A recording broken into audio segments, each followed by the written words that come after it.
How you doing? My name is Sam Urciuoli. We're going to be talking today a little bit about foot control and speed. So I'm going to show you some little techniques that you can do to practice with to help with your foot. Okay, so I get asked sometimes regarding what's the best position of your foot on the pedal. Generally in rock, you want your feet up. There's a lot of guys that play with their foot down, probably a little bit less, more of a jazz kind of a style drumming.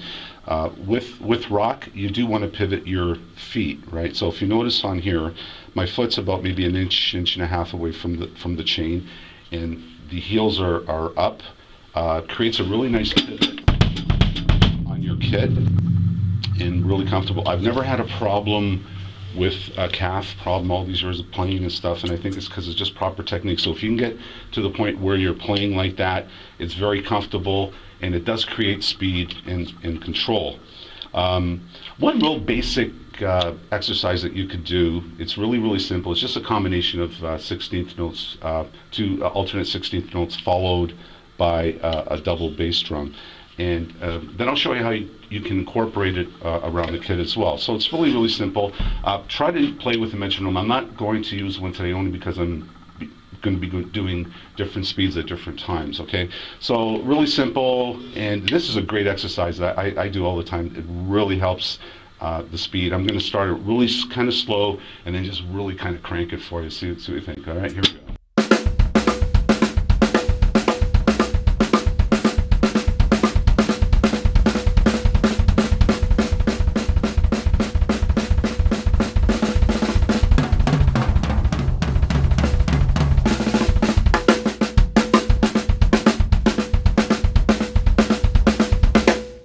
Now, if you notice, when I'm doing that, I'm using the ball of my foot. So I've got my foot kind of just turned a little bit to the right, and I'm kind of using my big toe. It's kind of like, okay. Sometimes I get asked the question regarding the tension on your bass pedal. I find if it's too loose, you're working too hard. I find if it's too tight, you're also working too hard to get that snap. I find if you just about an inch away from your head, you get that little bit of a resistance. The pedal kind of pushes back at you, and you get that really nice kind of snap. It's like anything, you have to kind of work on it.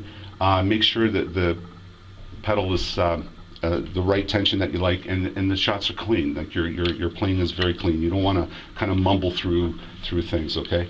Now going back to that 16th note thing that I did, you can also incorporate like I did on the toms, but I like to sometimes use it on my hat as well. It creates a really cool kind of a funky thing, right? So you're basically going.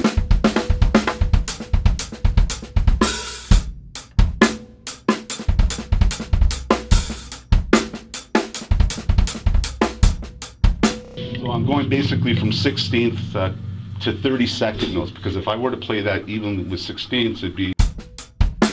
So basically, on that particular groove I went from 16th notes to the actual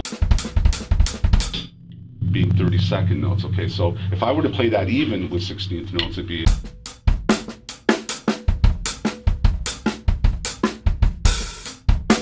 Which is pretty cool. You might want to play that maybe in a slower kind of tempo, but I really like just kind of cranking it when you're doing that. So.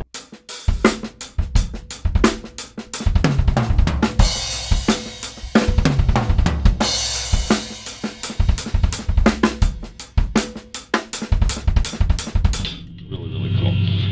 Next thing you can practice, which is very helpful, is broken triplets, and you see John Bonham doing this over his career quite a bit. It's a really cool effect, and you can put it into your grooves as well. And basically, it's just off your quarter notes, broken triplet. You can do this, set your metronome, and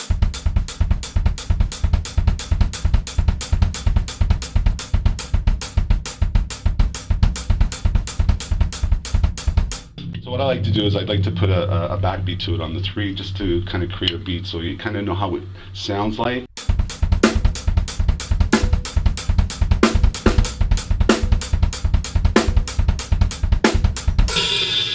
It's really cool. So if you put that in a groove situation,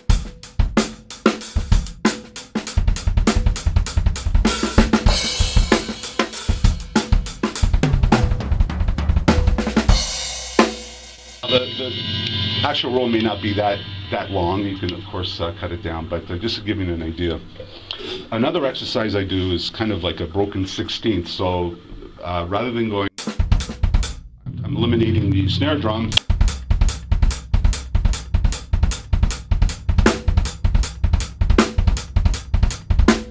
That John Bonham kind of thing going on. So that's a really good exercise for speed.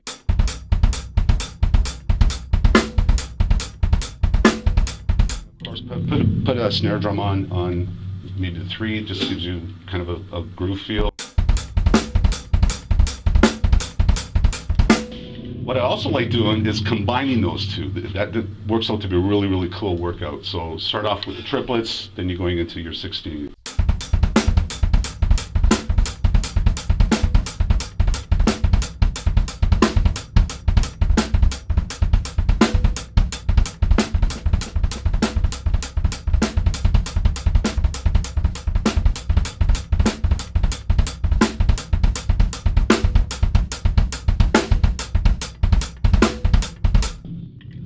Now, talking about triplets, you know, a couple weeks ago I was just kind of fooling around on the drums, and I thought, how can I throw some triplets into a really kind of a triplet feel kind of groove, right? So I was just practicing that Bernard Purdie shuffle, which is, you know, and not that you want to tamper with that more than you need to, but for practicing purpose, I thought, what can I do? So I thought about adding some 30-second note triplets in that with the bass drum underneath. So basically the groove is 1, 2, 3, 4, 1, 2, 3, 4, and 1. So the push is going to be off 3, 4, and 1, 3, 4, 1, 2, 3, 4, and 1. So I'm going to play it slow and just show you what I mean by that.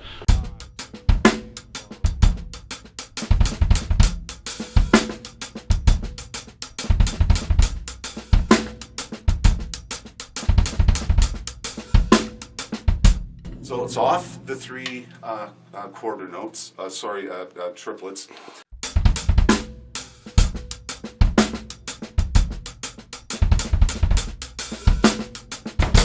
You can incorporate it into your toms as well.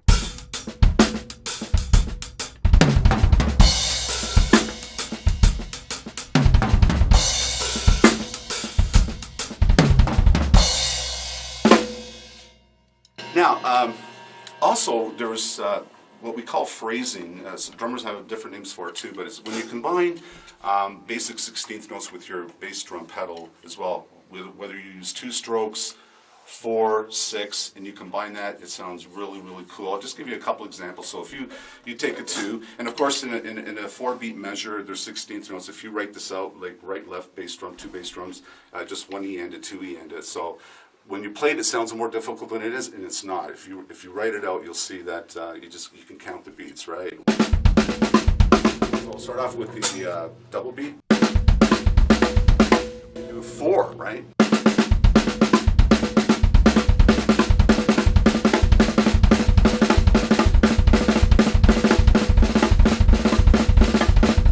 You can combine that. There's one drummer I studied with way back. And he did this really cool thing on a particular song where he kind of combined all this. So this is kind of inspired me to do this. So it goes something like this.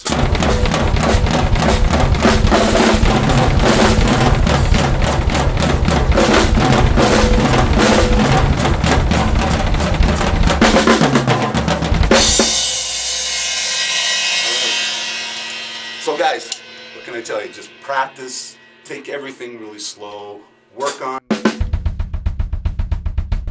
your bass drum, and incorporate it into your playing, and have a good time with it. My name is Urciuoli.